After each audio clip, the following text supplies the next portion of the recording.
Hello and welcome. Today we're going to jump right into one of the toughest challenges any leader can face, that constant tug-of-war between a company's past and its future. I mean, really think about that. You've got this process, this way of doing things that made you who you are. It's reliable, it's comfortable, but what happens when that very strength starts holding you back? That's the paradox we're digging into. So let's set the scene. Meet Ajay, a manager who's just had this memo land on his desk. It's a top-down order from corporate, no discussion. The subject? A massive digital overhaul that's about to turn his team's entire world upside down. You see, for his team, this isn't just about learning new software. It's a gut punch. Their whole identity, their pride, is wrapped up in being masters of the old system. So imagine being told that everything you're an expert in is basically obsolete. How would that feel? And right there, that's Ajay's big problem. It's a question anyone who's ever gone through a major change at work can relate to. How do you push forward without making your best people feel like they're being left in the dust? To crack this, Ajay knew he couldn't just force it through. He had to dig deeper. He had to get past the grumbling and figure out what was really going on under the surface. And here's what he found. The resistance, it wasn't about being stubborn. It was about fear. You know, that very real, very human fear of, what if I can't keep up? Or, am I about to be replaced? And maybe the biggest one, is this place I love about to become somewhere I don't recognize? This one sentence was basically the company's unwritten rule, its internal script. And for a long time, that script kept them safe. But now, that shield has turned into an anchor, weighing them down. So how do you navigate this kind of emotional minefield? Well, Ajay turns to a psychological framework called transactional analysis, or TA.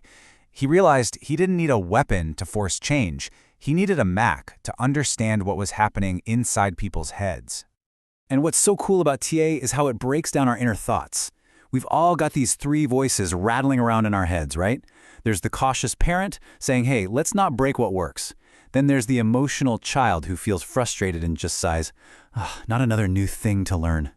And then there's the rational adult, the part that says, okay, let's look at the facts here. The trick is getting that adult voice to run the show. Okay, so theory's nice, but how does this actually work when things get tense in a meeting room? Let's watch how Ajay puts this map to brilliant use. So in the middle of a really heated meeting, Ajay doesn't argue. He doesn't pick a side. Instead, he walks over to the whiteboard and draws 3 simple circles. And just like that, he reframes the whole conversation. It's not old versus new anymore. It's about finding that sweet spot in the middle, the learning bridge that connects their proud past to their necessary future. And this shows you the shift perfectly. He stops talking like a top-down parent, which just makes the fearful child in people dig in their heels. Instead, he starts talking like a collaborative adult. He's not just giving orders, he's asking for their help to build the solution. That one change makes all the difference. So how do you settle a debate that's stuck between feelings and logic? Ajay realizes you don't. You let data do the talking for you. He sets up a simple, elegant A/B test. No more arguments. Let's just see what happens. And the results? They were absolutely undeniable. The new system wasn't just a tiny bit better, it was way faster and much more accurate. The numbers did all the persuading for him, and he didn't have to win a single argument. The data won it for him.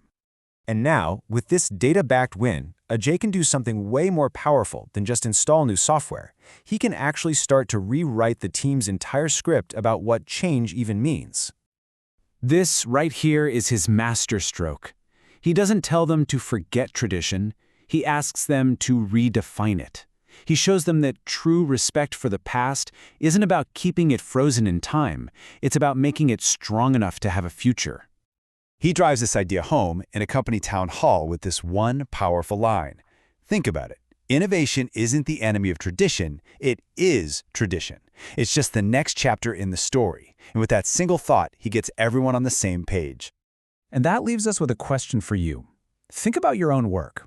What's that thing you do just because, well, that's how we've always done it? What's one tradition you could truly honor this week? Not by protecting it, but by renewing it.